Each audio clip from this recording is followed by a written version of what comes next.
The next section in your testing here is mechanical insight. So the directions tell us, for each question, read all the choices carefully.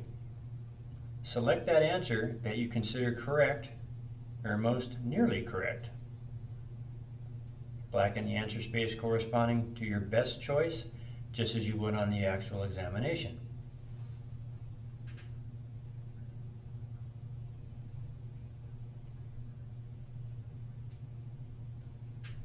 So we have figure 1. Okay. Note the arrow indicates a clockwise turn. Okay. So if we can scoot this up a little more so you can see it and not lose it all. So examine figure 1 and determine which of the following statements is true that are down below.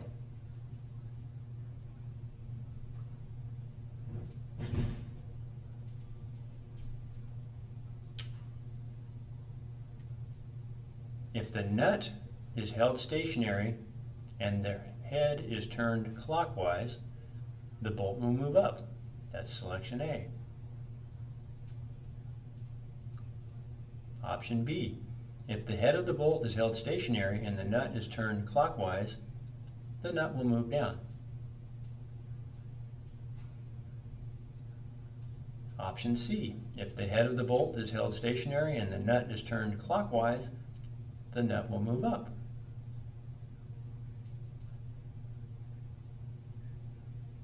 Or option D. If the nut is held stationary and the bolt is turned clockwise, the bolt will move down. So which of those is going to be correct for figure number 1?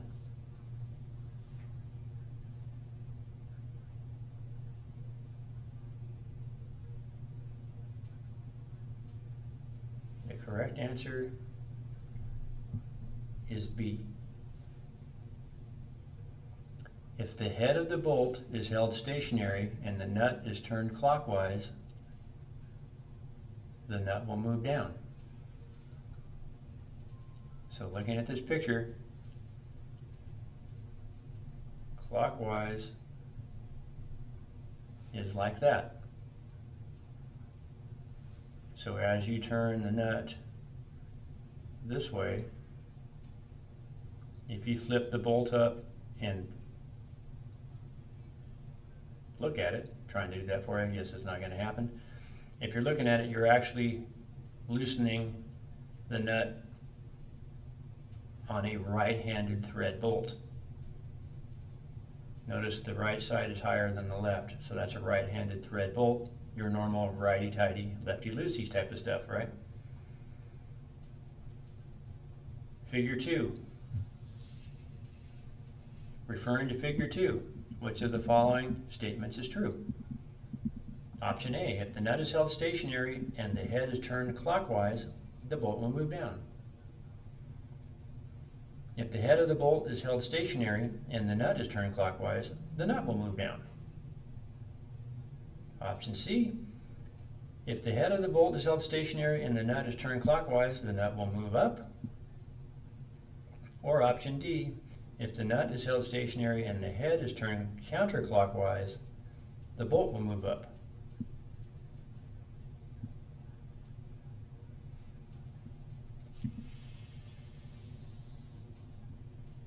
The bolt on figure 2.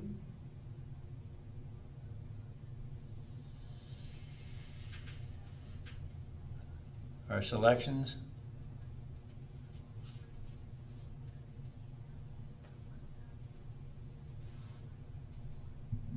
Correct answer is C. If the head of the bolt is held stationary and the nut is turned clockwise, the nut will move up.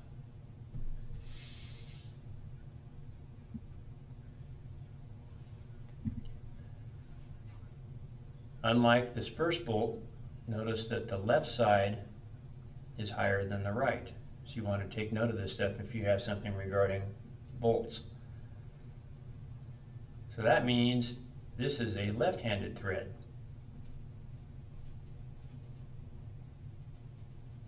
So loosening the nut in a normal situation actually tightens it, okay?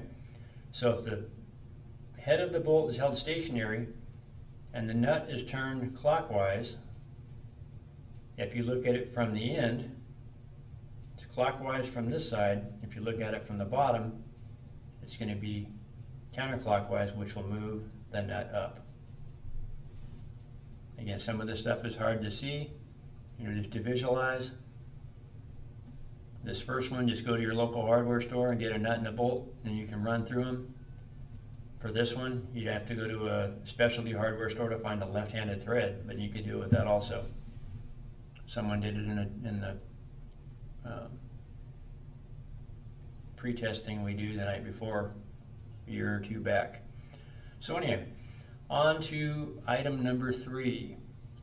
Okay, figure 3 shows a bolt, a nut, and 5 numbered pieces. If all the pieces are long enough to go through the bolt, and if the circular hole extends through the bolt and through the other side of the nut, which piece must you use to fix the nut in a stationary position?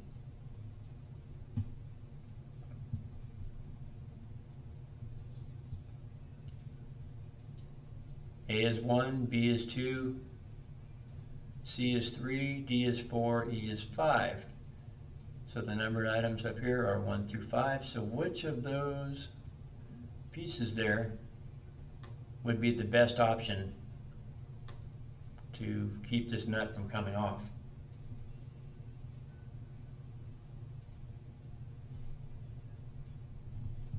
That's going to be D, number 4, a cotter pin, because that fits through the bolt. Then you bend these around and it keeps it from falling out.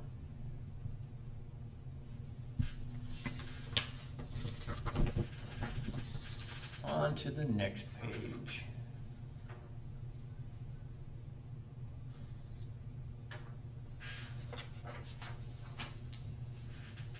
More mechanical insight. For each question, select the choice that best answers the question or completes the statement.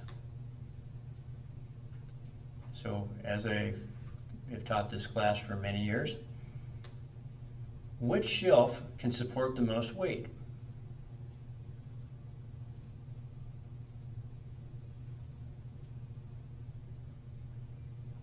To help you out with your selection, picture yourself standing on the edge of either this one, this one, this one, or this one, with your feet, your toes pointing against the wall. Which one do you think you want to stand on?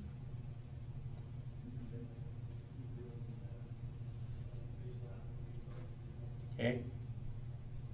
Your best choice is going to be option D, because this support goes all the way out to the edge. So that triangulates it and makes it the strongest. Now where this one here, you're standing on here, you're going to get splinters on your shins as you go sliding down because the shelf will break. So because this support is all the way out, that is why it's the strongest. Think of a bicycle frame. They're built in triangles. Number 2. The weight is being carried entirely on the shoulder of the 2 men shown. Which man bears the most weight on his shoulder?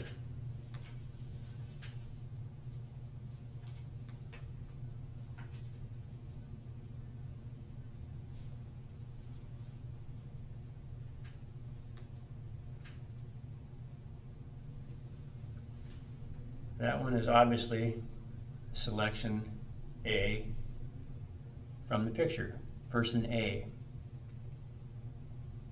Now the giveaway is this guy's kicking it, carrying it with one hand. However, the physics behind this is if it were even, the weight would be in the center because it's closer to this guy, he's carrying more weight. Okay, this next question is a bit confusing, especially if you don't understand what you're looking at, which you may have stuff on your test, the true entrance test, that you may be looking at and wondering, I have no idea what I'm looking at. So this actually, if it had an arrow on it, would make it a little easier to decipher. Okay, so the follower is at its highest position between points. Is it A, Q, and R? Is it B, R, and S? Is it C, S, and T? Or is it D, T, and Q? To help you out, notice this is the follower.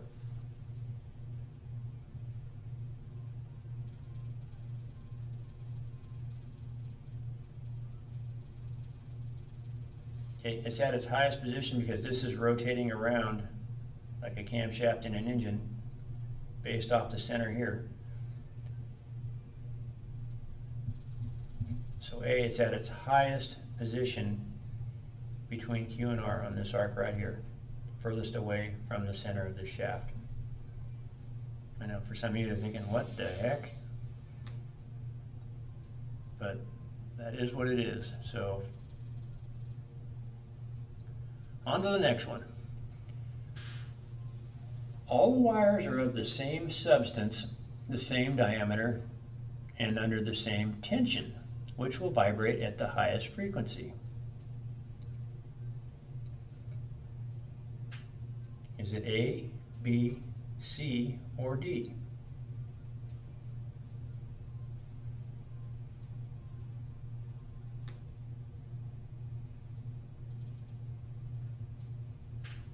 The proper answer is A. The shortest wire will be at the highest frequency, meaning the highest pitch. And if you're wondering, how can that be? Think of playing a guitar.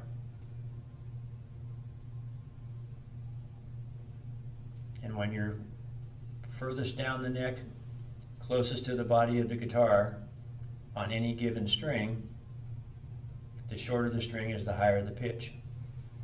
So that's just the physics behind that. Okay, on to number 5. A man in an elevator is carrying a heavy suitcase. The suitcase will feel heaviest to him when the elevator is doing what here? When it has not yet started moving? A. When it's gaining speed in descent? B. When it's maintaining a rapid, steady speed of descent? Or D. Is gaining speed in ascent? Which of those 4 makes the most sense?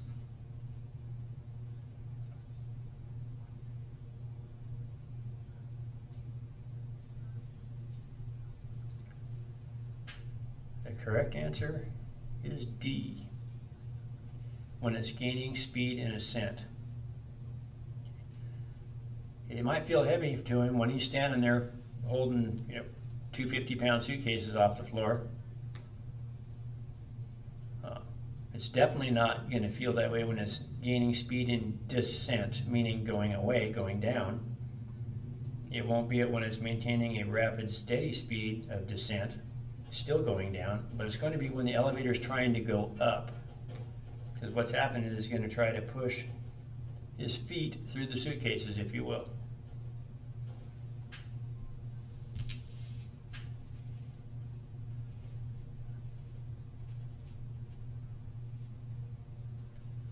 So at which point was the basketball moving slowest?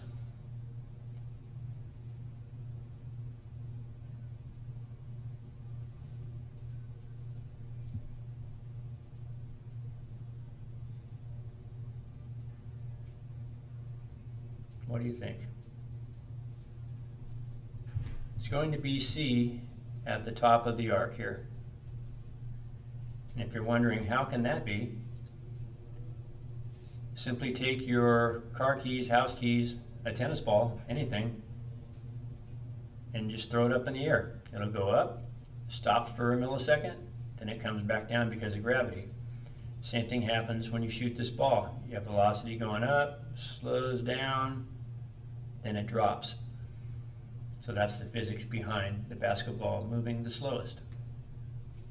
You're fighting gravity.